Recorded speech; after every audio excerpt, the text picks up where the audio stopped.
I didn't take anything illegal. This is definitely my money. Marcus Hayes, a 14-year-old black boy, stood hands slightly trembling at the customer counter of a major bank. But the manager doubted the money's legal origin. She believed it must have come from something illicit. She sneered with a cold, almost vicious satisfaction. Without hesitation, she reached for the desk phone to call security, accusing the boy of theft. But she had no idea that this action would soon make her deeply regret it. The boy's mother would arrive in less than an hour, and when her true identity was revealed, the career the manager had meticulously built over many years would shatter into millions of irreparable pieces. Before we go back, let us know where you're watching from, and subscribe because tomorrow I've got something extra special for you. It was a bright, remarkably clear Wednesday afternoon. 14-year-old Marcus Hayes practically bounced with an almost uncontrollable surge of excitement as he stepped off the automated shuttle downtown. Today was no mere ordinary day. Today was the monumental day he would conclusively demonstrate to his mother that he possessed the requisite responsibility to manage his own burgeoning finances. For countless weeks, Marcus had meticulously orchestrated this precise moment. He had diligently researched various digital account types online. He had assiduously practiced precisely what he would articulate to the client representative, and he had even rehearsed walking confidently and with an air of sophisticated maturity through those imposing, futuristic glass doors. This wasn't merely about the prosaic act of opening an account. This was about profound independence, nascent maturity, and taking his inaugural real stride into the complex world of adulthood. Marcus Hayes inhabited a world that the vast majority of teenagers could only ever wistfully conjure in their most elaborate dreams. His days commenced within a sprawling, architecturally magnificent estate, nestled within the exclusive, meticulously manicured Horizon Peaks community, where perfectly sculpted landscapes extended as far as the discerning eye could perceive. He was a distinguished student at Apex Innovations Academy, where the annual tuition alone eclipsed the aggregate annual income of most working professionals, and where his most pressing academic concern revolved around the meticulous preservation of his perfect 4.0 GPA. But here lay the profound distinction that set Marcus apart from other children of immense affluence. He possessed no discernible awareness of the true staggering extent of his family's prodigious wealth. His mother had conscientiously raised him to believe they were merely comfortably situated. Marcus utilized public transit to reach school, eschewing the chauffeured luxury vehicles that were a norm for his peers. He patronized conventional retail establishments, decidedly not the exclusive designer boutiques. He assiduously earned his allowance through diligent completion of household responsibilities and the consistent maintenance of exemplary academic performance. This carefully fabricated semblance of a normal, unassuming existence was by no means an accidental construct. Dr. Eleanor Richardson had gleaned from her own formative years that extreme wealth could prove to be both an extraordinary blessing and an insidious curse. She vividly recalled the perpetual surveillance, the invasive photographic intrusions, and the constant, often harsh, judgmental scrutiny she endured as the heir to the Richardson tech empire. Consequently, when Marcus was born, Eleanor made a seminal decision that would indelibly sculpt her son's entire worldview. She would rear Marcus to profoundly comprehend the intrinsic value of diligent labor and unyielding humility, long before he ever became cognizant of the family's true, monumental power. As Marcus walked into the Prosperity Solutions digital finance hub that afternoon, he carried with him a pristine digital wallet containing $1,500 in accumulated prize money from a regional hackathon funds that represented months of dedicated coding, careful saving, and a recent academic triumph. In his augmented reality backpack, he possessed his virtual savings statements, clearly demonstrating $2,500 amassed from allowances, holiday gifts, and modest monetary rewards for exceptional academic achievements. To Marcus, this collective sum felt like an incomprehensible fortune. To his illustrious family, it constituted mere negligible pocket change. The hub's expansive lobby buzzed with the typical subdued activity of a bustling afternoon. Tech professionals in sleek, tailored smart suits moved with brisk efficiency between holographic teller stations. Elderly patrons patiently awaited their turn in the exclusive VIP section, and the soft, almost imperceptible hum of advanced financial technology permeated the sophisticated air. Marcus took a measured, calming breath, adjusted the collar of his smart, casual school uniform, and approached the main client service desk with a nascent confidence that emanated from never having been treated as anything less than profoundly valued and implicitly respected. Marcus walked up to the first available client station with a bright, hopeful smile, clutching his digital wallet and his backpack replete with necessary documentation. The illuminated nameplate on the counter read, "Mr. Sterling Vance, Senior Client Relations Specialist."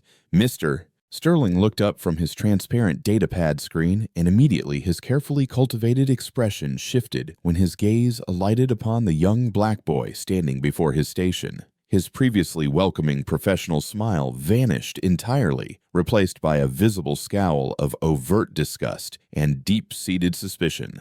"What precisely is your objective?" Mr. Sterling queried, his voice cuttingly cold, an undertone of undeniable hostility permeating his tone as he meticulously appraised Marcus from head to toe, as if he were encountering something distinctly unpleasant and entirely unwelcome. "Hi, good afternoon," Marcus articulated cheerfully, striving with a commendable effort to retain his positive demeanor despite the man's glaringly obvious rudeness. "I would like to initiate my first digital savings account, please.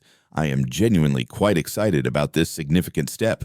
Mr. Sterling emitted a harsh, derisive laugh that echoed slightly in the quiet space. "Are you entirely serious in this moment? This is a bona fide financial institution, young man, not some rudimentary community outreach center. We do not indiscriminately bestow accounts upon every child who happens to wander in unescorted." Marcus's hopeful smile began perceptibly to falter. "I am 14 years of age, and I possess all of the requisite identification and documentation. I have been diligently saving for this very moment." 14 Mr. Sterling interjected with a sneer, his upper lip curling unattractively. "And permit me to surmise you have acquired these funds through illicit means, perhaps, from the clandestine distribution of controlled substances, or from defrauding unsuspecting individuals. That is regrettably the typical modus operandi by which youths of your apparent demographic procure such significant sums in this locale." Marcus felt as though he had been physically assaulted, a sharp, invisible blow to his nascent sense of self.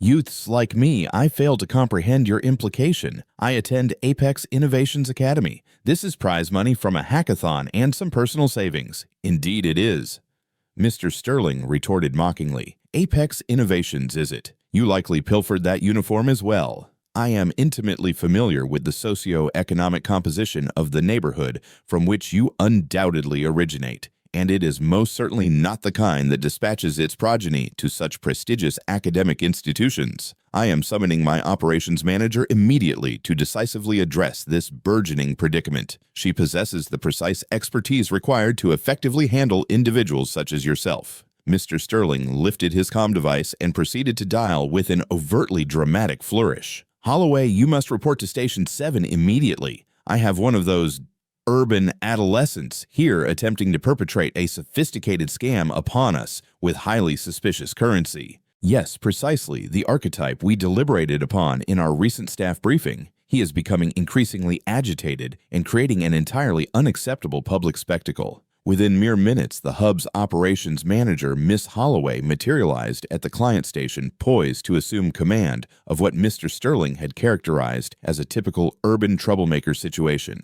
She looked up from her datapad, her eyes immediately fixated upon Marcus, a young black boy standing in her immaculately pristine lobby, and something chillingly cold and calculating flickered across her countenance. The genuinely warm, impeccably professional smile she habitually reserved for affluent clients never materialized. "Shouldn't you be engaged in your academic pursuits?" Young man, Miss Holloway's inaugural words were not welcoming in the slightest, nor were they remotely helpful. They were instead immediately accusatory, saturated with overt suspicion. Marcus blinked, momentarily taken aback by the unexpectedly harsh tone, but steadfastly maintained his polite, deferential demeanor. "Oh, I possess official permission from my academic institution and my guardians. I specifically arranged to depart early for this scheduled appointment." He extended his hand into his augmented reality backpack and produced a signed, digitally verified permission slip from his school counselor, but Miss Holloway barely deigned to glance at the document. Her unwavering attention was singularly fixed on the digital wallet Marcus had placed on the sleek counter. When Marcus activated it to display the meticulously recorded transactions and the balance, Miss Holloway's expression visibly darkened even further. That constitutes a substantial sum for someone of your tender age. From precisely where did you procure these funds? The query was delivered with the cutting precision of an interrogation utterly devoid of any semblance of client service. Marcus felt the first unsettling flutter of profound confusion in his stomach. Why was this woman exhibiting such palpable hostility? In his carefully sheltered existence, the provenance of his money had never before been subjected to such rigorous questioning. It is prize money from a hackathon I recently won and some savings I have diligently accumulated. I wish to deposit it all when I initiated my account. Miss Holloway's laugh was sharp, devoid of any genuine humor, a brittle sound that grated on Marcus's ears. I find that assertion exceedingly difficult to credit. Prestigious hackathons do not customarily bestow 14-year-olds with $1.500 in prize money. The accusation struck Marcus with the force of a physical blow. He had never before had his honesty challenged, never been subjected to such overt skepticism, but it is absolutely true. My team won the regional competition, and my grandmother also gives very generous gifts. Marcus fumbled through his backpack and produced a beautifully designed digital certificate from the hackathon replete with official seals and verified signatures. But Miss Holloway imperiously waved it away without even a cursory glance. Anyone can fabricate a digital certificate. These could all be counterfeit data, Miss Holloway stated dismissively, gesturing vaguely at Marcus's carefully prepared documentation. Meanwhile, across the bustling metropolis, in a gleaming, architecturally imposing 70-story corporate skyscraper, Dr. Eleanor Richardson sat ensconced within the opulent boardroom of Richardson Tech Innovations. Completely unaware that her son's protected world was beginning to inexorably unravel, Eleanor was immersed in the highly complex deliberations of a major corporate acquisition deal with 7 other high-ranking executives, a conversation that involved the fluid, almost casual movement of billions of dollars. Eleanor had painstakingly spent 14 years meticulously crafting the perfect dual existence. In the rarefied circles of global business, she was revered as Dr. Eleanor Richardson, the singularly brilliant CEO who had seized her family's already phenomenally successful technology empire and strategically propelled it into unprecedented lucrative new territories. Prestigious tech magazines routinely featured her on their glossy covers. Elite business schools incorporated case studies dissecting her groundbreaking innovative strategies, and formidable competitors respected her shrewd, almost prescient decision-making. But in her private personal life, she was simply Eleanor Hayes, Marcus's mom, who meticulously organized carpool schedules, diligently attended parent-teacher conferences, and worried about entirely normal teenage dilemmas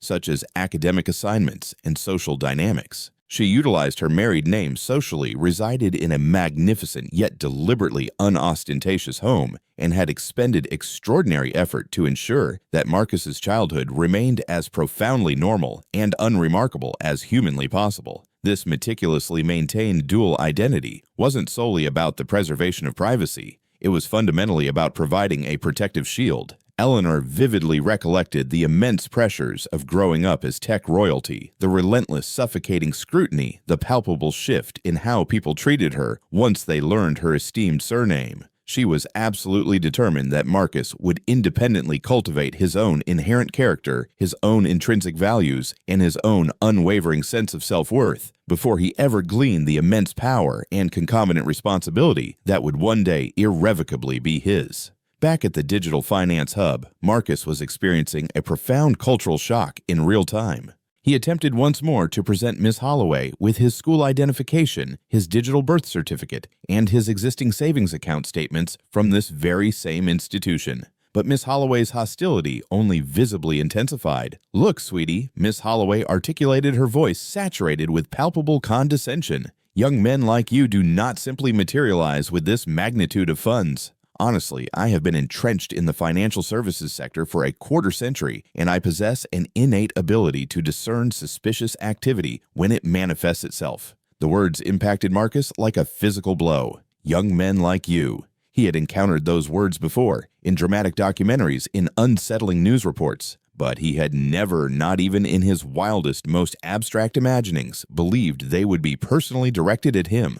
Within his sheltered, meticulously constructed bubble, he had been diligently shielded from the harsh, unforgiving realities of racial prejudice. And now, with a brutal, visceral force, it was impacting him head-on. "Could you please, I implore you, simply assist me in establishing an account?" Marcus requested, his voice beginning to waver discernibly as profound confusion and deep-seated hurt insidiously crept into his tone. "I genuinely fail to comprehend why you are being so unkind to me. I merely wish to conduct legitimate financial transactions here, just like every other customer." But Miss Holloway had already arrived at her unyielding decision. Her deeply embedded prejudices, her simmering resentments, and her newly perceived sense of authority had coalesced into a noxious, blinding mixture that rendered her impervious to everything, save her own entrenched biases.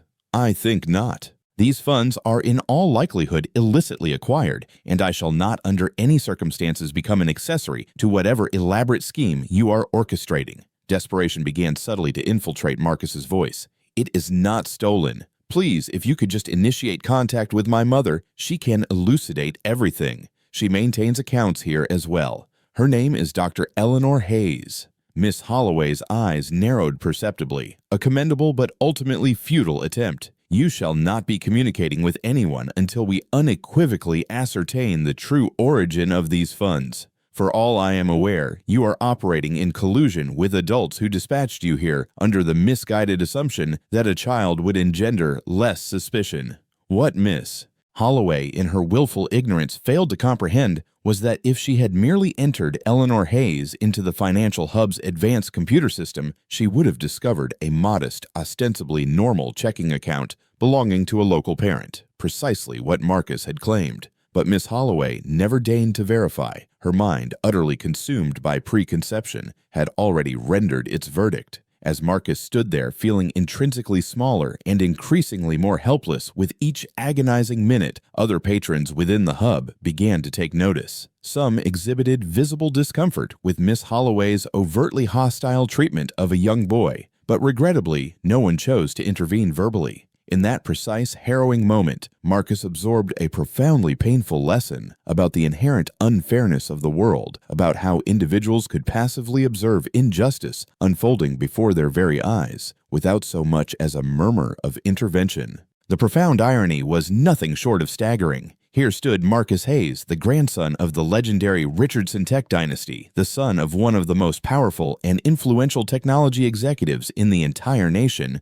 being treated with the contempt of a common criminal in a financial institution that his family's immense capital had for many decades not only helped to establish, but to perpetually sustain. But Miss Holloway possessed absolutely no means of discerning this monumental truth. In her distorted perception, she was vigilantly safeguarding the institution from a precocious young scammer. In the harsh glare of reality, she was on the precipice of utterly obliterating her own professional career by inadvertently targeting the unequivocally wrong family. As the pervasive tension within that digital finance hub continued inexorably to escalate, Marcus felt his carefully constructed world beginning irrevocably to fracture. For the very first time in his sheltered existence, he was viscerally experiencing what millions of other young Black Americans confronted on a lamentably regular basis: the pervasive presumption of guilt, the insidious questioning of their fundamental legitimacy, the utterly exhausting, soul-crushing burden of being compelled to prove their inherent worth to individuals who had already, in their prejudicial minds, predetermined them as unworthy.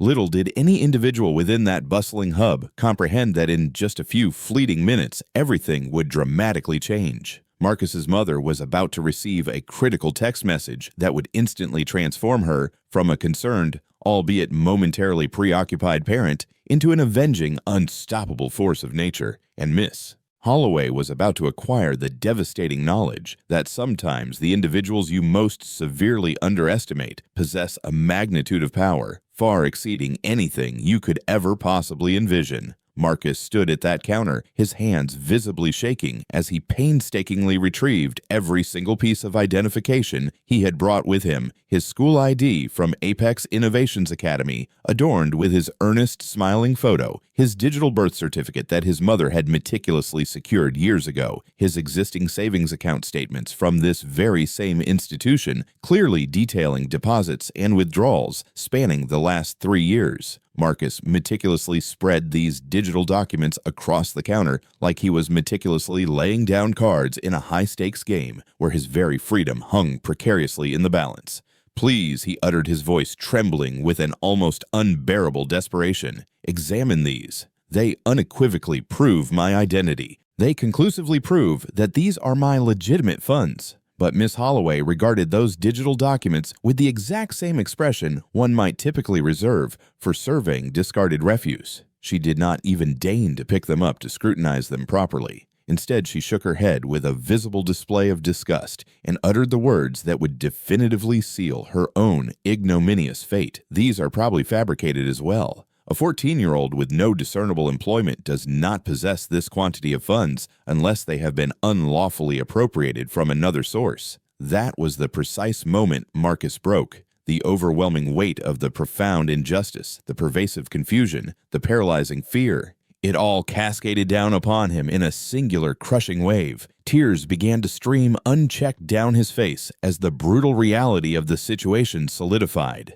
This woman harbored no intention of providing assistance. This woman had already definitively concluded Marcus was guilty even before he had articulated a single syllable. "Please," Marcus sobbed, his voice choked with emotion. "I simply wish to call my mother. She can clarify everything." But Miss Holloway's subsequent response laid bare the true, unsettling depth of her ingrained prejudice. She leaned forward conspiratorially, her voice descending to a menacing, almost guttural whisper, and articulated something so utterly vile that other patrons in the immediate vicinity actually gasped audibly. "Your mother likely dispatched you here to launder illicit narcotics proceeds. I have witnessed this deplorable pattern before with individuals of your kind, people like you." There it was, again the same insidious phrase. Marcus felt as though he had been violently punched in the stomach. At 14 years of age, he was comprehending for the very first time that some individuals would gaze upon his skin color and instantaneously conjure the most malevolent possible assumptions about both him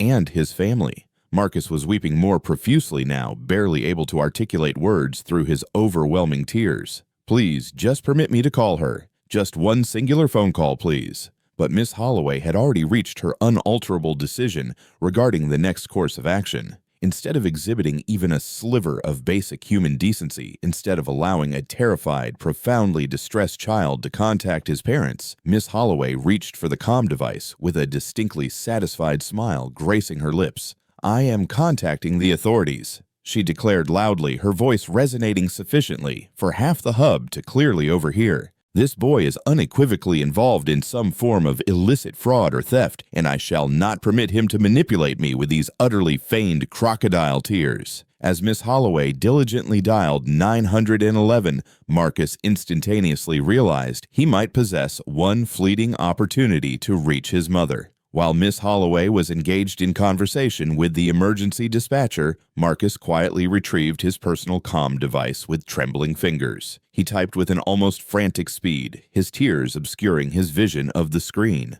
"Mom, I'm at Prosperity Solutions and the manager called the authorities on me. She asserts I stole the money and refuses to allow me to contact you. I am deeply distressed." Marcus pressed the send button just as Miss Holloway concluded her call and acutely noticed what he was surreptitiously doing. "Relinquish that device." Miss Holloway snapped, lunging forward with unexpected aggression to seize it. But the message had already been dispatched. It was traversing through countless data networks across the city, hurtling toward a boardroom in a gleaming skyscraper where Marcus's mother was participating in what she believed was merely another routine business meeting. Dr. Eleanor Richardson sat at the head of a massive, intelligently lit smart glass conference table on the 68th floor of the Richardson Tech Innovations building. Surrounding her were 7 of the most powerful and influential technology executives in the entire nation, men and women who collectively commanded billions of dollars in capital and made decisions that profoundly impacted hundreds of thousands of lives every single day.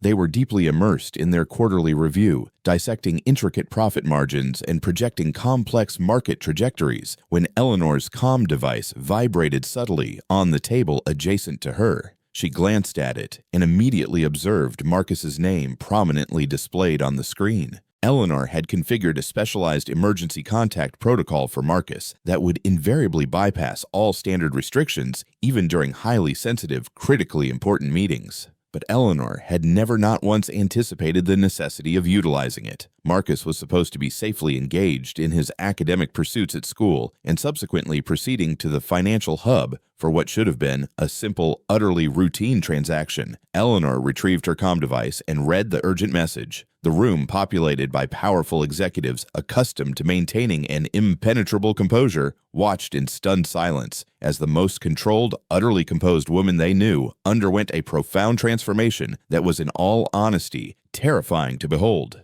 Initially, a profound confusion creased her brow as she endeavored to fully comprehend the alarming content she was reading. Then, as the grave meaning irrevocably sank in, confusion transmuted into pure, unadulterated shock. And finally, shock metamorphosed into something far more dangerously potent, unyielding, chillingly cold rage. The ambient temperature in that expansive boardroom seemed to plummet by an instantaneous 10 degrees Celsius. Eleanor's face became an impenetrable mask of controlled fury that compelled every individual around the table to unconsciously recoil slightly in their ergonomic chairs. "Gentlemen," Eleanor articulated, her voice so remarkably quiet and impeccably controlled that it was infinitely more terrifying than if she had simply screamed. "This meeting is hereby concluded. Someone has just committed an exceedingly costly error." She rose from her seat with such abrupt force that her chair rolled backward with a sudden clatter and impacted against the wall. The 7 executives, men and women who were accustomed to being the preeminent figures in any given room, suddenly felt profoundly diminished and acutely nervous. "Ma'am, is everything satisfactory?" inquired Dr. Eris Thorne, the senior vice president, who had been meticulously presenting the quarterly figures. Eleanor was already striding purposefully toward the exit, her comm device clutched firmly in one hand, her automated vehicle keys manifesting in the other. "Someone at Prosperity Solutions has just unlawfully detained my son." The profound silence that ensued was absolutely deafening. Every individual in that room possessed an intimate awareness of precisely who Dr. Eleanor Richardson was. They were acutely familiar with her family's sprawling tech empire. They were cognizant of her personal net worth, which ran into the billions. And they all, in that terrifying moment, simultaneously realized that someone at Prosperity Solutions had just perpetrated what might very well be the most astronomically expensive miscalculation in the entire history of modern finance. Eleanor was speed dialing numbers with furious intensity as she walked her smart heels, clicking against the polished bioglass floor like precise rapid gunshots. First, her personal legal counsel, Mr. Julian Vance, acknowledged as one of the most formidable legal minds in the entire state. Then her formidable head of advanced security, Miss Kendra Davis, a former elite cyber police captain who had been meticulously safeguarding the Richardson family for 2 decades. And finally, a highly restricted number that she rarely had cause to utilize, but invariably maintained within immediate reach, the direct, unmonitored line to Mr. Charles Beaumont, the venerable chairman of Prosperity Solutions Board of Directors. Unit 4, she called into her comm device as she stepped into the private executive elevator. "Prepare the vehicle. We are proceeding directly to Prosperity Solutions downtown hub." Immediately. Now back at the hub, Marcus was living through every parent's most harrowing nightmare. 2 municipal security officers had materialized within mere minutes of Miss Holloway's urgent call, and they strode into that imposing building with their preconceptions already firmly established regarding what they were destined to encounter. Officer Bradley Miller, a 15-year veteran of the Urban Security Force, approached the client service counter where Marcus stood, tears still streaming down his face. His partner, Officer Sarah Nguyen, strategically positioned herself nearby. Neither officer appeared remotely interested in listening to Marcus's side of the unfolding narrative. This boy was attempting to deposit what I unequivocally believe to be illicitly obtained funds, miss. Holloway explained with an unmistakable air of smug satisfaction. He possesses no legitimate explanation for the provenance of these funds, and he has been exhibiting suspicious behavior ever since he entered this facility. Marcus attempted to speak through his tears. Officers, please. I can clarify everything. These are my legitimate funds. I possess all of my identification. I merely wish to initiate a digital account. But Officer Miller barely deigned to glance at him. We receive calls regarding youths of this particular demographic with alarming frequency, he stated dismissively. Young individuals involved in illicit appropriation, clandestine data, running you name it. They invariably concoct some elaborate narrative about legitimately acquired funds. Marcus could scarcely credit what he was hearing.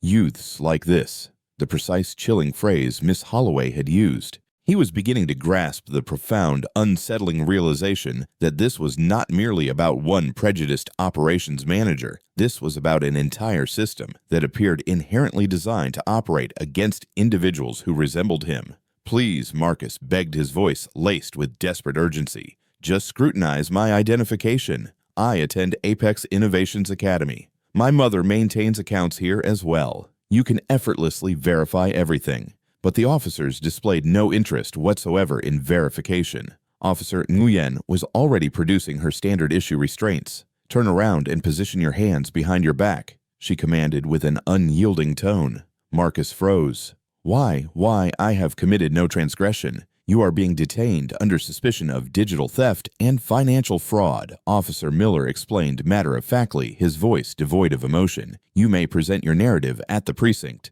The restraints clicked around Marcus's wrists with a chilling sound that seemed to reverberate through the entire digital finance hub lobby. Other patrons ceased their activities and stared in wide-eyed horror. A few covertly retrieved their comm devices and began recording the unfolding drama. An elderly woman near the client station shook her head forlornly and muttered, "This is inherently wrong." But regrettably, no one stepped forward to intervene. No one demanded that the officers decelerate their actions and actually conduct a thorough investigation before summarily arresting a 14-year-old boy. Marcus was absorbing yet another agonizing lesson about the harsh realities of the world that the vast majority of individuals, even when they possessed an intrinsic awareness that something was profoundly amiss, would choose to remain safely silent rather than vocally advocate for justice. As the officers led Marcus toward the exit, in restraints, Miss Holloway stood behind her counter, a distinctly satisfied smile etched upon her face.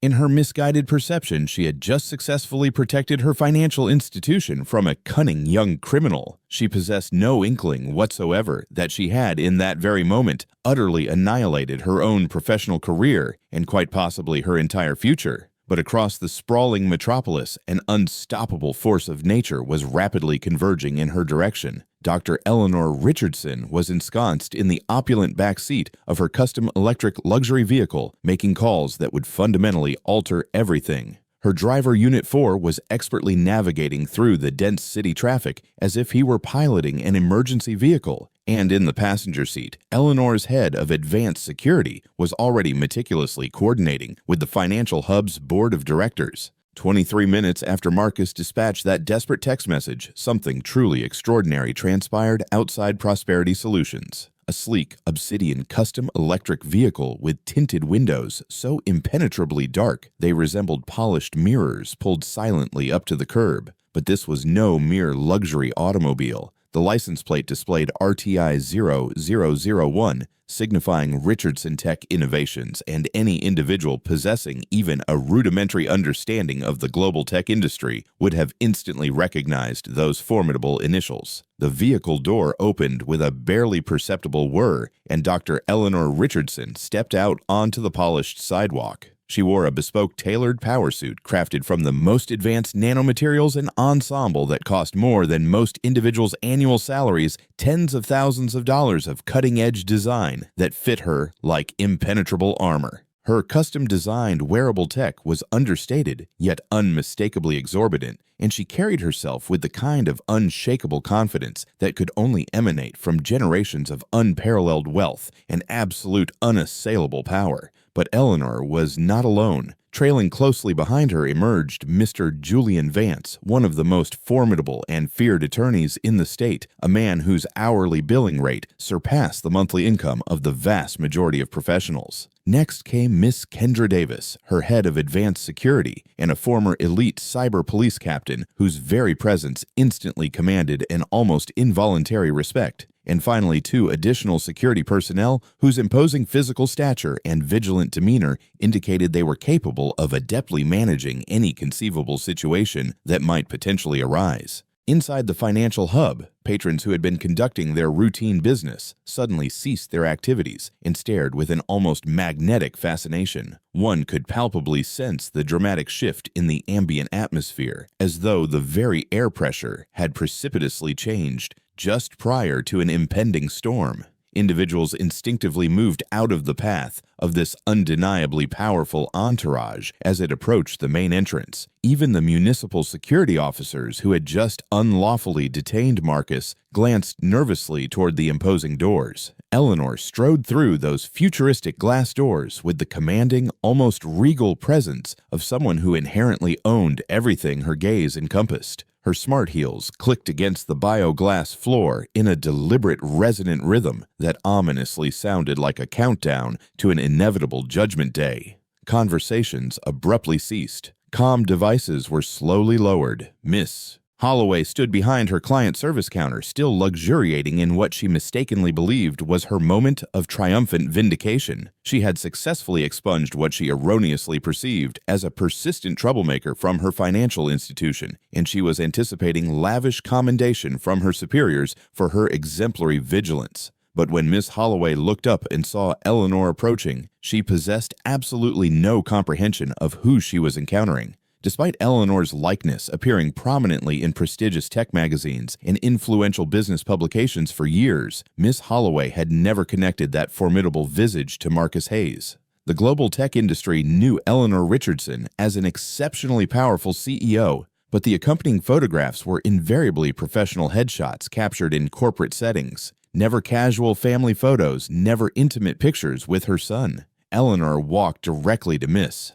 Holloway's counter, her dark, piercing eyes fixed unblinkingly on the woman who had dared to inflict harm upon her child. When she finally articulated her demand, her voice was so remarkably controlled and quiet that it was in fact infinitely more terrifying than if she had been screaming at the top of her lungs. "Release my son." Immediately, Miss Holloway looked up at this overtly wealthy woman and experienced a fleeting moment of profound confusion. But her ingrained arrogance swiftly reasserted itself, and she actually possessed the unmitigated audacity to scoff dismissively. "Look, madam, I am entirely unaware of your presumed identity, but your son is a demonstrable thief. He was attempting to deposit illicitly obtained funds, and I performed precisely what my professional protocol dictated. The authorities have already escorted him away." Eleanor reached into her meticulously crafted designer bag and produced a sleek metallic business card. But this was no mere ordinary business card. It was fashioned from a proprietary alloy intricately etched with holographic gold lettering that shimmered subtly in the ambient light. She placed it deliberately on the counter, directly in front of Miss Holloway, with the precise, calculated movements of a grand master placing a chess piece for an inevitable checkmate. "I am Dr. Eleanor Richardson Hayes," she articulated with deadly calm. "My family is Richardson Tech Innovations. We do not simply utilize the services of this financial hub, Miss Holloway. We possess the controlling interest here." Miss Holloway gingerly picked up the metallic business card and scanned its contents, and for the very first time, an unmistakable flicker of profound uncertainty traversed her previously unyielding countenance. The surname Richardson was legendary within tech and finance circles, but surely this could not genuinely be I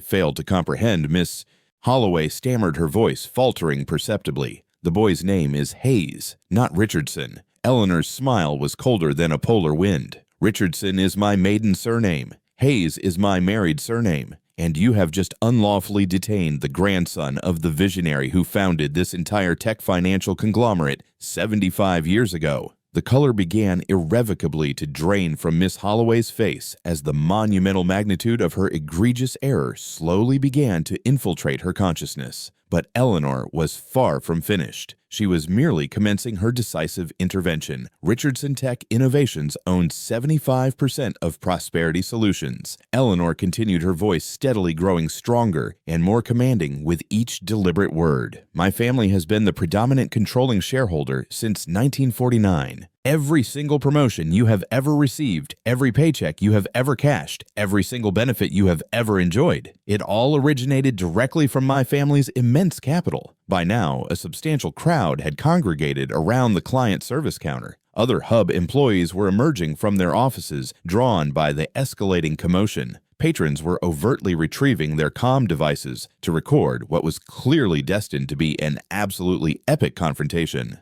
Eleanor's formidable attorney, Mr. Julian Vance, stepped forward at this juncture. Miss Holloway, are you genuinely asserting that a child possessing legitimate prize money constitutes suspicious activity? Are you acutely aware that racial profiling is a federal offense carrying severe legal repercussions? Before Miss Holloway could formulate a coherent response, the main entrance doors of the Hub opened once more, and Mr.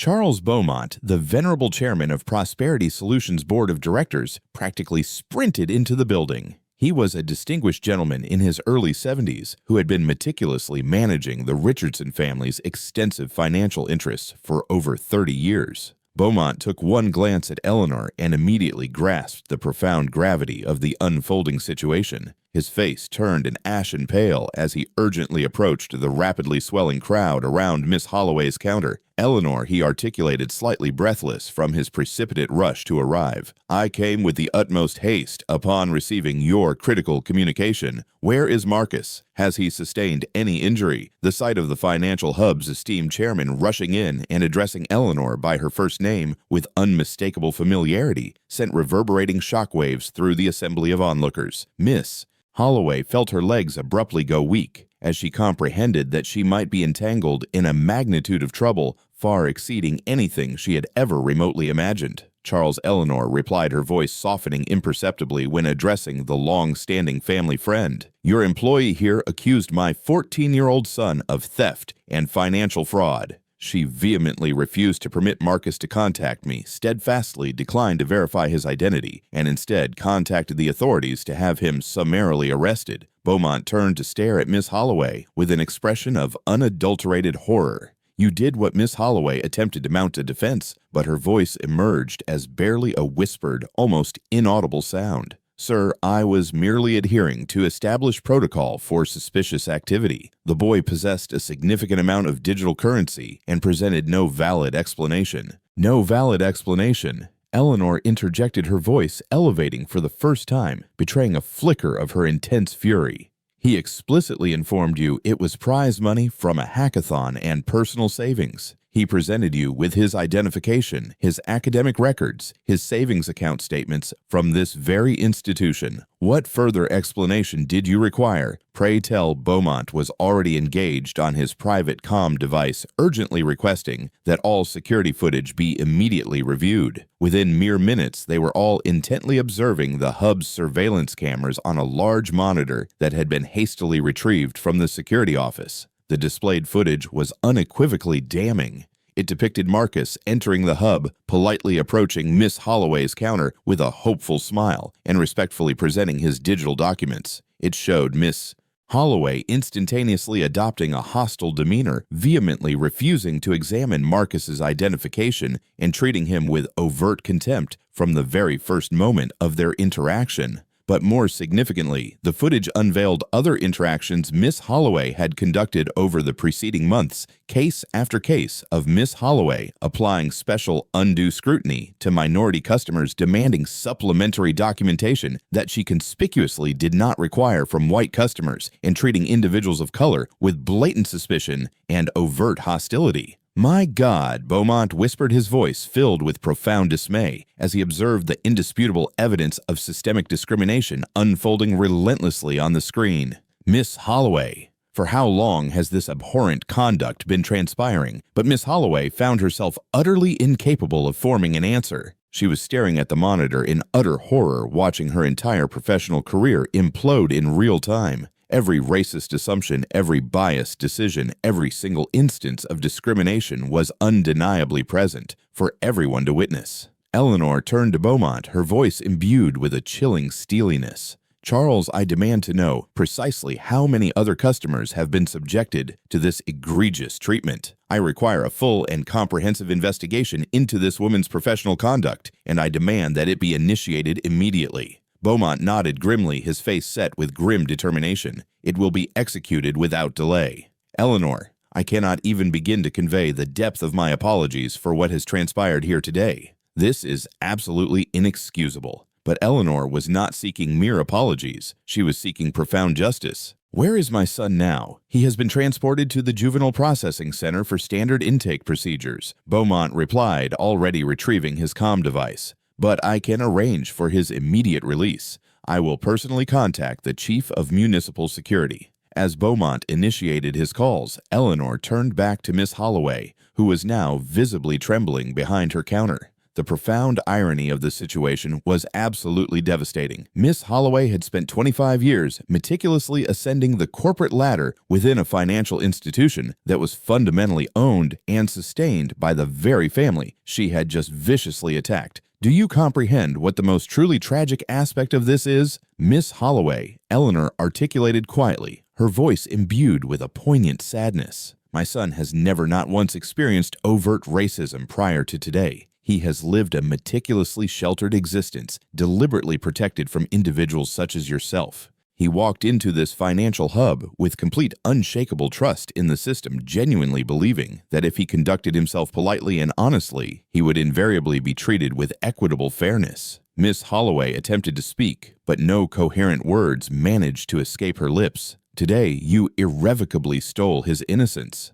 Eleanor continued, her voice unwavering. "You forcibly taught a 14-year-old boy that some individuals will harbor an irrational hatred for him based solely on the color of his skin, regardless of his academic achievements, no matter how impeccably polite he conducts himself, no matter how profoundly legitimate his business transactions may be. That, Miss Holloway, is a brutal lesson he can never unlearn." The hub security guards who had been summoned to escort Miss Holloway from the building were the very same individuals who had passively stood by and observed Marcus being restrained earlier. The profound irony was lost on absolutely no one present. Miss Holloway Beaumont stated officially, his voice carrying the full weight of his authority, "Your employment with Prosperity Solutions is terminated immediately. Security personnel will escort you from the building, and you are hereby permanently banned from all company properties." As Miss Holloway was led away in ignominious disgrace, Eleanor turned to directly address the gathered crowd of patrons and employees who had borne witness to the entire dramatic confrontation. "Let this indelible event serve as a profound lesson to every single individual present here," she articulated in a voice that resonated clearly to every remote corner of the vast hub. Racism is not merely morally reprehensible, it is fundamentally bad business. It is demonstrably expensive. And in this particular egregious instance, it just cost someone their entire professional career. But the compelling narrative was far from concluded. Eleanor still had to reunite with her son, who was undoubtedly confined within a detention center, likely terrified and profoundly confused about how his simple trip to the financial hub had transmuted into such an incomprehensible nightmare. The aftermath of Miss Holloway's immediate dismissal was swift, decisive, and absolutely devastating. Within 30 minutes of Chairman Beaumont's unequivocal announcement, security personnel were already methodically clearing out Miss Holloway's office. 25 years of accumulated personal effects, family photographs, prestigious awards, framed certificates of achievement were unceremoniously dumped into standard cardboard boxes. Her digital access credentials were immediately revoked, her computer password was remotely changed, and her name was conspicuously expunged from the employee directory. But this profound humiliation was merely the genesis of her precipitous downfall. As word rapidly disseminated throughout the financial institution, employees who had collaborated with Miss Holloway for years began to recall previously overlooked incidents. The subtle disparaging jokes she would make regarding certain client demographics, how she invariably seemed to require an inordinate amount of extra documentation from individuals of color, the subtle yet consistently perceptible pattern of discrimination that virtually everyone had observed, but no one had possessed the requisite courage to officially report. Within 2 hours, Miss Holloway's professional reputation lay in utter ruins. The financial services industry is surprisingly interconnected, and news travels with astonishing alacrity through its intricate professional networks. By the conclusion of that initial day, Miss Holloway's termination and the precise damning reasons behind it had permeated throughout financial institutions across the entire state. By the end of that same week, financial organizations nationwide were intimately aware of precisely what Miss Holloway had inflicted upon Marcus Hayes. The story instantly became a cautionary tale whispered with palpable dread at prestigious banking conferences and intensive professional development seminars. Miss Holloway's name became synonymous with everything that was inherently wrong with institutional racism within the realm of financial services. Her professional online profile, once proudly showcasing 2.5 decades of steady upward advancement through various esteemed positions, now displayed a conspicuous, inexplicable gap that every potential employer would understand without the need for explicit clarification. But Miss Holloway's immediate punishment was merely the commencement of the comprehensive systemic changes that Marcus's egregious case would indelibly catalyze. The municipal security officers who had summarily arrested Marcus without conducting any substantive investigation suddenly found themselves under the most intense, unrelenting scrutiny of their entire careers. Officer Bradley Miller, a 15-year veteran who had prided himself on his remarkably swift response times and decisively executed actions, discovered that mere speed and decisiveness held no intrinsic value without the foundational pillars of fairness and thorough investigation. His body camera footage was meticulously reviewed, frame by agonizing frame, revealing a disturbing pattern of ingrained assumptions and discernible biases that his supervisors could no longer in good conscience afford to ignore. Officer Sarah Nguyen, who had been the one to physically affix the restraints upon Marcus, found herself facing a barrage of uncomfortable questions about why she had never once requested to examine the digital documents Marcus persistently attempted to present to them. Why had she automatically credited Miss Holloway's unsupported accusations without bothering to verify them? Why had she treated a visibly weeping 14-year-old boy like a hardened recidivist criminal? Both officers were immediately suspended pending a full, exhaustive internal affairs investigation that would meticulously examine not merely this single incident, but every arrest they had initiated involving minority suspects over the preceding 5 years. Their accumulated cases were systematically reviewed for discernible patterns of racial bias. Their official reports were scrutinized with microscopic precision for any language that might implicitly indicate prejudice, and their training records were meticulously examined to ascertain if they had conspicuously failed to engage with crucial education pertaining to implicit bias and community-oriented policing. The comprehensive investigation unveiled truly disturbing patterns. Officer Miller had initiated arrests of black suspects at a rate nearly 3 times higher than his white colleagues, despite being assigned to patrol the identical neighborhoods. Officer Nguyen had deployed force against minority suspects significantly more frequently than against white suspects in demonstrably similar situations. The collected data painted an unequivocally clear and damning picture of systemic bias that could no longer under any circumstances be disregarded. The municipal security department's handling of Marcus's case became an instant, widely disseminated case study in precisely what not to do when responding to calls involving minors and individuals of color. They had demonstrably failed to verify basic ascertainable facts, vehemently refused to entertain Marcus's legitimate explanation, and immediately sided with an adult's unsubstantiated word over a child's solely predicated upon ingrained racial stereotypes and unwarranted assumptions about socio-economic class. The ensuing public outrage was swift, vehement, and sustained. Community advocacy groups that had been vociferously complaining about pervasive security bias for years suddenly possessed a perfect, undeniable example of how the system catastrophically failed young individuals of color. The salient fact that Marcus originated from an undeniably affluent family only served to underscore the terrifying reality of how immeasurably worse the treatment must inevitably be for children without powerful, well-connected advocates. Within a matter of weeks, the municipal security department was compelled to implement sweeping, transformative reforms. New comprehensive protocols now mandated officers to conduct exceedingly thorough investigations before effecting any arrests, particularly when minors were involved. Officers were stringently required to complete enhanced bias training every 6 months.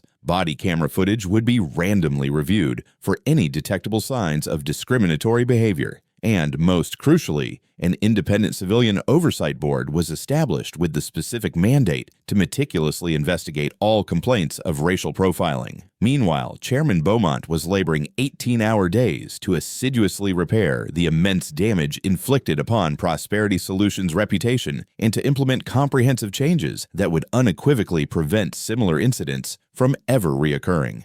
He was acutely aware that the Richardson family's continued substantial ownership of the financial institution hinged entirely upon his demonstrable ability to prove that this was an isolated, anomalous incident and not intrinsically representative of the institution's core values. The enacted changes were both comprehensive in scope and immediate in implementation. Every single employee, ranging from part-time client specialists to senior executives, was stringently required to complete 40 hours of intensive bias training within 60 days. The training was not merely a series of online modules that individuals could mindlessly click through. It encompassed intricate role-playing exercises, simulated real-world scenarios, and direct face-to-face discussions pertaining to unconscious bias and the paramount importance of customer service excellence. New specific protocols were established expressly for serving minor customers. Young individuals would no longer be automatically perceived with suspicion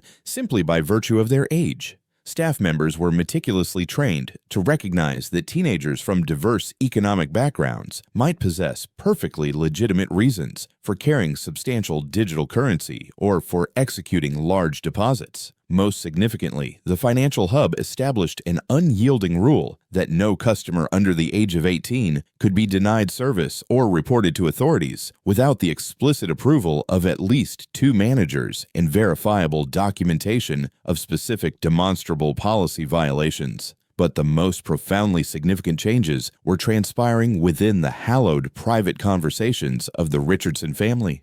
The journey home from the Juvenile Processing Center was without exaggeration the longest 20 minutes of both Marcus's and Eleanor's lives. Marcus stared blankly out the window, observing familiar, digitally optimized neighborhoods whiz by, desperately attempting to process how his previously safe, entirely predictable world had so abruptly become profoundly complicated and terrifying. Marcus finally articulated, his voice barely a whisper above the faint hum of the vehicle's engine. "Why did that woman harbor so much animosity towards me? I have never even encountered her before today. I was polite. I possessed all of my documentation. I committed no wrongdoing."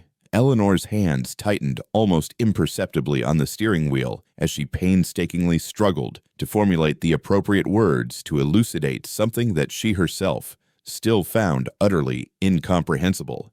How does one articulate to a 14-year-old that some individuals will irrationally hate him for something as arbitrary as the intrinsic color of his skin? Baby Eleanor articulated, pulling the vehicle over to the side of the road so she could accord this critical conversation the undivided attention it rightfully deserved. What transpired to you today was not predicated upon anything you did or did not do. That woman arbitrarily made assumptions about you based solely on the color of your skin, and that, my dear, is precisely what we define as racism. It is undeniably ugly, and it is profoundly wrong, but it is regrettably an undeniable reality that persists in this world. Marcus turned to gaze at his mother, profound confusion and deep-seated hurt visibly etched across his young face. But we possess considerable financial resources. We reside in a beautiful residence. I attend an excellent academic institution. Do those attributes not matter? This was the precise moment Eleanor had been dreading for 14 long years. She had dedicated Marcus's entire life to painstakingly creating a protective bubble where her son could mature, unburdened by the harsh realities of prejudice and discrimination. She had meticulously crafted a life where Marcus would be judged solely by his inherent character and his remarkable achievements, rather than by his race or his family's immense wealth. But now that carefully constructed bubble had been irrevocably shattered, and Eleanor realized with a chilling clarity that her well-intentioned protection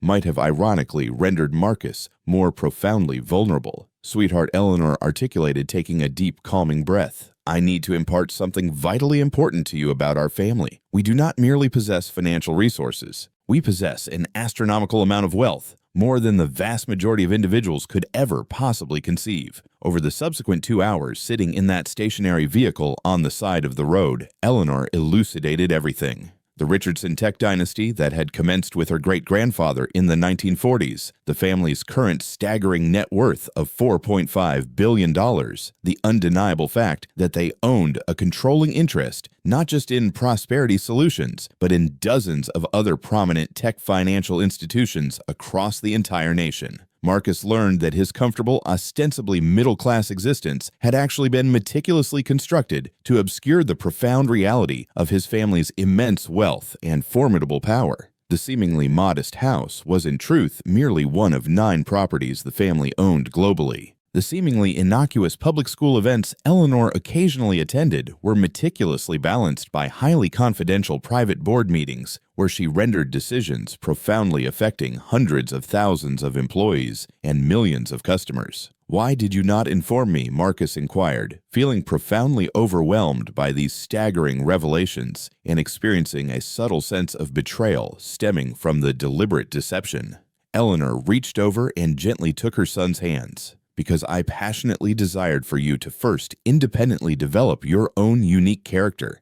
I wanted you to deeply comprehend the intrinsic value of diligent labor, profound kindness, and unyielding humility before you ever became cognizant of the immense responsibility that inherently accompanies our family's preeminent position. I genuinely believed I was safeguarding you from the arduous pressures and towering expectations that invariably accompany extreme wealth. But I realize now that I may have inadvertently left you inadequately prepared for the harsh realities of the authentic world." Marcus remained silent for an extended moment, staring down at their interlocked hands as he meticulously processed every single piece of profound information he had just assimilated. "So we could have prevented what transpired today." "Yes," Eleanor articulated firmly, "and we did prevent it ultimately. But more importantly, we are going to ensure that it never happens again to other children who do not possess our inherent advantages." That poignant conversation in the vehicle marked the unambiguous genesis of Marcus's profound transformation from a meticulously sheltered teenager into a burgeoning young activist imbued with a clear, resolute sense of purpose. He dedicated the ensuing several weeks to assiduously reading everything he could access pertaining to civil rights, economic justice, and the lamentable history of discrimination within financial and technological services. He learned about predatory algorithms, systemic redlining in digital lending, and the countless insidious ways that financial institutions and tech platforms had been historically utilized to perpetuate racial inequality. But Marcus also absorbed crucial lessons about the transformative power of advocacy and the paramount importance of leveraging one's privilege to valiantly fight for others. Within a single month of his unjust arrest, the Richardson Family Foundation formally announced a major new initiative meticulously designed to educate young individuals about their fundamental financial rights and to provide essential resources for families who unfortunately confronted discrimination in banking and tech services.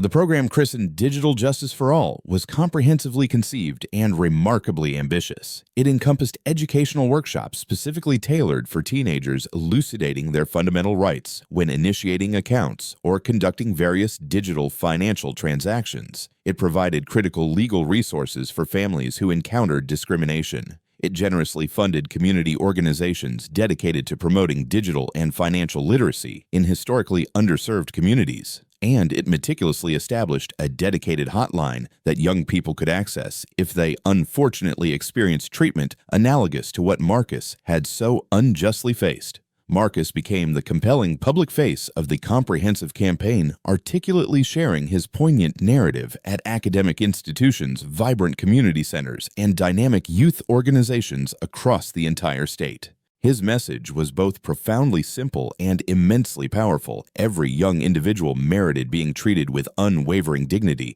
and profound respect when conducting legitimate business, irrespective of their race, their socio-economic background, or their age. The public response was overwhelmingly positive. Thousands of young people courageously stepped forward with their own personal stories of discrimination and patently unfair treatment. Many had simply resignedly accepted poor service or suspicious treatment as a distressing norm, utterly unaware that they possessed fundamental rights and dedicated advocates who would fiercely champion their cause. Prosperity Solutions, meanwhile, was assiduously implementing comprehensive changes that would undoubtedly serve as a model for financial institutions and tech companies across the entire nation. The new youth-friendly policies extended far beyond mere cursory bias training. The Financial Hub meticulously redesigned its entire client service approach specifically for minor clients, recognizing that young individuals might require additional guidance and a greater degree of patience when endeavoring to navigate complex financial systems. Specialized youth specialists were hired and extensively trained to work exclusively with customers under 18 years of age. These highly empathetic specialists intrinsically understood that teenagers might possess questions that appeared rudimentary to adults, that they might experience understandable nervousness concerning their inaugural banking experiences, and that they absolutely merited the identical level of consummate professional service as any adult customer. The Financial Hub also painstakingly created educational materials specifically designed for teenagers who were initiating their first accounts. These meticulously prepared materials lucidly explained complex banking terminology, comprehensively outlined customer rights, and provided unequivocally clear guidelines regarding precisely what digital documents were requisite for different categories of transactions. Most importantly, they established explicit, unyielding protocols to prevent any customer from being treated with suspicion or palpable hostility based solely on their physical appearance or their assumed socioeconomic status. But perhaps the most profoundly powerful moment in this entire compelling narrative occurred precisely 1 week subsequent to Miss Holloway's termination, when Eleanor returned to Prosperity Solutions to directly address the remaining staff. She stood poised in the main lobby precisely where her son had been so unjustly humiliated and unlawfully detained, emanating the identical commanding presence that had so potently dismantled Miss Holloway's career. The entire staff was assembled, including client specialists, managers, security personnel, and administrative staff. They stood in a palpable, nervous silence as Eleanor prepared to speak acutely, aware that their individual livelihoods and the very future of the financial institution might hinge entirely upon the profound import of her forthcoming words. My family meticulously built generational wealth in this country. Despite individuals like Miss Holloway relentlessly attempting to impede our progress, Eleanor commenced her voice, carrying with remarkable clarity to every remote corner of the expansive building. My great-grandfather started with absolutely nothing but an unyielding determination and an unwavering conviction that financial and technological services should be universally accessible to everyone irrespective of the color of their skin or the socio-economic status of the neighborhood from which they originated. She paused dramatically to survey the room, establishing direct eye contact with individual employees as she steadfastly continued. He confronted discrimination that was in his era both legally sanctioned and openly practiced. Banks outright refused to serve him. Loan officers brazenly articulated to his face that they did not conduct business with people like him. But he never ever capitulated. He labored twice as diligently, meticulously saved every single penny, and eventually founded his own financial enterprise that would unequivocally serve everyone with equitable fairness. Eleanor's voice grew demonstrably stronger as she warmed to her compelling theme. 3 generations later, my son walked into this very institution, a financial hub that his great-great-grandfather's immense capital helped to establish and sustain, and was treated with the contempt of a criminal by an individual who was compensated with my family's very own funds. The irony of this situation would be genuinely laughable if it were not so profoundly tragic. The room remained absolutely silent as Eleanor continued. Marcus will derive a vital lesson from this harrowing experience that respect is not merely bestowed, it is unequivocally demanded, and we possess the inherent power to demand it. But more importantly, he will learn that possessing power fundamentally entails utilizing it to meticulously protect individuals who are not similarly privileged. Eleanor's powerful speech was meticulously recorded by local news crews and subsequently disseminated online, where it rapidly achieved viral status. The video was shared millions of times, swiftly becoming a potent rallying cry for economic empowerment and civil rights within the digital age. But for Eleanor, it was not about fleeting fame or public recognition. It was solely about meticulously ensuring that no other child would ever endure what Marcus had so unjustly experienced. The speech also served as an unmistakable clear warning to any individual within the financial services or technology industries who might be even remotely tempted to engage in discriminatory practices. The overarching message was unequivocally clear. The Richardson family was vigilant. They possessed the formidable resources to retaliate, and they were utterly unafraid to leverage their immense power to unequivocally demand justice. 3 months later, Marcus returned to Prosperity Solutions to finally initiate that digital account he had originally sought. But this time, he was not merely a sheltered, naive 14-year-old striving to demonstrate his nascent independence. He was a burgeoning young man who profoundly understood both his inherent privilege and his moral responsibility, who had absorbed harsh, invaluable lessons about the world's pervasive injustices, but had also concurrently discovered his own innate power to valiantly fight against them. The staff treated him with the utmost respect and consummate professionalism, as was, of course, to be expected. But Marcus made it unequivocally clear that he expected the precise same respectful treatment for every single young customer who subsequently walked through those imposing doors. He had learned that possessing power inherently means utilizing it to meticulously protect individuals who do not possess the identical advantages. The account initiation process that should have originally taken 15 minutes the first time was concluded in less than 5 minutes on this occasion. Marcus received a welcome packet specifically designed for young customers, a personalized introduction to his dedicated youth specialist, and a lucid explanation of all the innovative services available to him. As for Miss Holloway, her precipitous downfall was complete, absolute, and utterly irreversible. The informal networks within the financial and tech industries ensured that her damning story followed her wherever she attempted to secure new employment. Financial services companies, burgeoning tech startups, insurance firms, and related businesses all knew precisely what she had inflicted and why she had been summarily dismissed. Miss Holloway discovered to her profound detriment that one's professional reputation is absolutely paramount, and once it has been irrevocably destroyed, it is almost impossible to painstakingly rebuild. She found herself relegated to a series of low-paying, soul-crushing retail jobs, each one a painful constant reminder of the once promising career she had so carelessly squandered through her own deeply ingrained prejudice and insidious hatred. But perhaps the most fitting and indeed cruelly ironic aspect of Miss Holloway's punishment was that she was compelled to observe from a disheartening distance as the very industry from which she had been so ignominiously expelled underwent the profound transformative changes that might have ironically salvaged her career if she had possessed the foresight to embrace them earlier. Every news story pertaining to enhanced bias training, every article detailing inclusive customer service protocols, every prestigious recognition that Prosperity Solutions received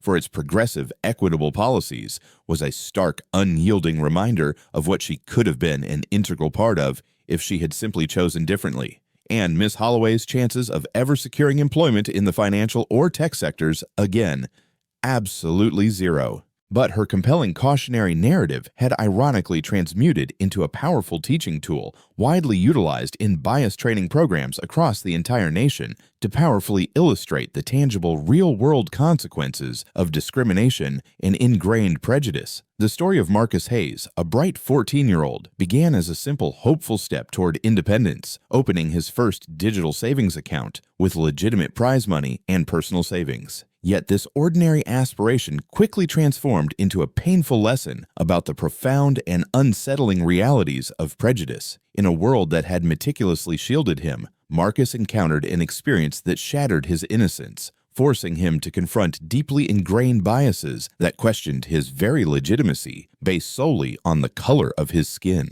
This poignant journey from a moment of profound humiliation and unjust arrest to a powerful catalyst for change shows us that even in the face of deep-seated prejudice, there is an immense power in reclaiming one's narrative and advocating for a more just world. It reminds us that true strength is not found in controlling others, but in maintaining self-respect, resilience, and calm amidst life's most challenging moments. The greatest power each person can attain is the power to control themselves, to stand firm in their truth, and to use their voice for good. As we reflect on Marcus's story, we might ask ourselves, how do we respond when the world doesn't see us for who we truly are, but for assumptions based on appearance? And what small steps can each of us take to ensure that every individual, regardless of their background, is treated with the dignity and respect they deserve? If Marcus's journey touches your heart and encourages you to ponder these important questions, we invite you to share your reflections in the comments below. Your thoughts and experiences enrich our understanding. Please like this video, share it with those you believe would benefit from its message, and subscribe to our channel to help us continue sharing stories that inspire empathy, resilience, and positive change in our communities.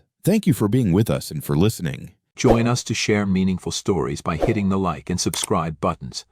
Don't forget to turn on the notification bell to start your day with profound lessons and heartfelt empathy.